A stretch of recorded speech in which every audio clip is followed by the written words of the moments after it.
Hi everybody, I'm Barbara Floersch, Director of the Grantsmanship Center. Welcome to our Mini-Webcast series. This Mini-Webcast is all about letters of commitment. The programs we lay out in grant proposals usually include resources that other organizations will contribute. Partners may provide space, use of a van, time from their staff. Letters documenting those specific commitments should be attached. The only reason you would not attach letters of commitment to your proposal is if the funder doesn't allow attachments. When you've worked and engaged other groups in ways that will strengthen the program, then enthusiastic letters documenting those commitments strengthen the proposal. But not all letters strengthen a proposal. Specific letters committing resources enhance credibility. Vague letters of support don't. So don't attach a letter if the support it expresses is vague and won't really help the program in any apparent way. If the person writing the letter has no real connection to the issue and no influence over the program's success. If the letter expresses only support and not the commitment of resources. A letter from the Assistant Vice Chair of the Committee for Supporting Great Ideas is unlikely to carry much weight. He may say, I think this is a great idea, it would be good for the community, I encourage you to fund it, I like the applicant organization, and the funder is likely to think, so what? In what way would these opinions specifically enhance the success of the program? But unless the funder says no attachments, you do need to include letters that document specific and meaningful commitments that sync with the proposal, that are enthusiastic and written by people who know what they're talking about, and that are signed by people who are in a position to commit resources. Mr. Walking the Walk here is excited. He says, my organization helped plan this program. We partner with the applicant. We will commit use of our gym, our van, some sports equipment. We'll put in some mentoring services. We'll participate in the evaluation. He ends by saying, this project is essential to youth in our community. Please join us by funding this work. He's the Executive Director of City Youth Services. He's in a position to know what he's talking about, and he's putting his organization's resources where his opinions are. So this letter is likely to carry a good bit of weight.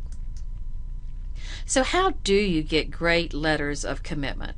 Like everything else, it's a process. You reach out to the community, to organizations that have compatible missions and that are interested in the issue you're working on. You engage them in defining the problem and in figuring out what the program's going to look like and how it's going to be implemented. And as the planning proceeds, everyone around the table defines the resources they can contribute, and they also identify areas where they may need some of the grant funding to fully play their part. So after discussion and planning, you agree on the program, how it will be implemented, and what cash and in-kind resources are going to make up the budget. And once you've got agreement, it is important to confirm what has been agreed upon. A good way to do that is through distributing a concept paper to all of the organizations involved. If you have questions about concept papers, watch my short video on this topic. You can access it on the Grantsmanship Center's channel on YouTube. Now you're positioned to get powerful letters of commitment. Here are 3 key points. You can't expect a one-day turnaround on your request for a letter. Even though the details have been hammered out, articulating that commitment in a good letter takes a little time. This is probably not the very first thing on your partner's task list. Setting a deadline will motivate partners to get the letters done, but set that deadline earlier than the deadline for submission of the proposal. When it comes to letters, there will always be stragglers. It's fine to draft letters for your partners, but each letter must be unique. Do not use template letters that are all the same except for the descriptions of the commitments. Template letters don't demonstrate enthusiasm. Timing is critical. Request letters absolutely as soon as the program design and budget are set. Even when partners know what they need to write, give them at least a week. Everybody's busy.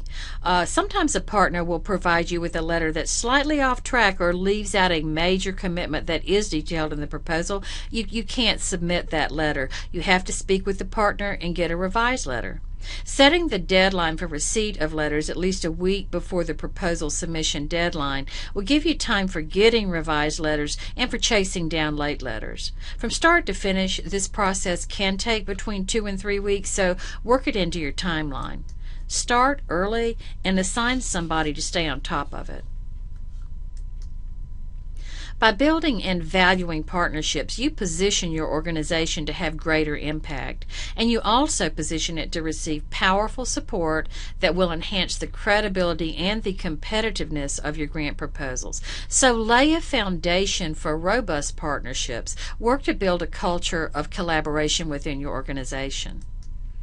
When addressing an issue, consider how other organizations could increase the impact. Homeless shelters often build powerful alliances with drug treatment and mental health centers, domestic violence programs, and anti-poverty agencies.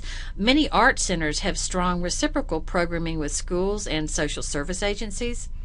Spend the time you need to build the partnerships. This may mean serving on committees, becoming part of a community work group, attending the events of partner organizations, and reaching out to other community groups whenever the opportunity arises. When confronting a community problem, engage other groups in your process. Hear what they have to say about the issue. Have a genuine interest in their ideas and perspectives. Organizations are made up of people, and when you know them, it becomes easier and more natural to work together. Keeping promises and meeting deadlines lays the groundwork for trust, and without trust, it is very hard to work together. So consciously work to build trust. Collaboration means give and take. Be sure to support other groups aligned with your mission and concerned about similar issues. For the Grantsmanship Center, this is Barbara Floersch. Get funding. Create change.